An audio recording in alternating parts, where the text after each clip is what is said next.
Welcome to the Tech Egg. Don't get scrambled. Enjoy the video. In this video, I will show how to calculate fat-burning zone heart rate, easy method.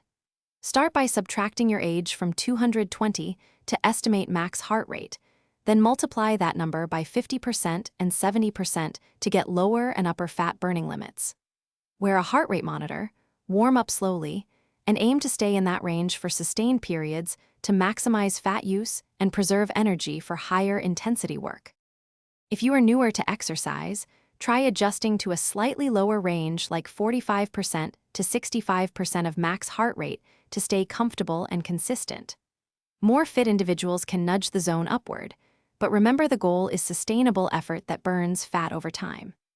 Use how you feel, track progress, and gradually increase training load while keeping most sessions in the targeted zone for best long-term results. If you're finding this helpful, please subscribe and like the video so I can keep making useful content. Quick recommendation.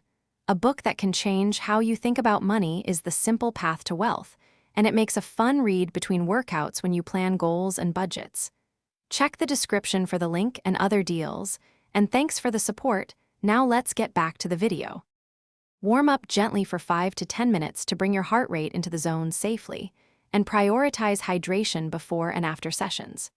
If workouts go beyond 60 minutes, include a small carbohydrate snack to sustain performance. Mix in occasional higher intensity intervals to preserve muscle and boost fitness while keeping most sessions steady and in the fat-burning heart rate range for consistent results and improved metabolic health. Thanks for watching. Consider subscribing if I helped unscramble your problems.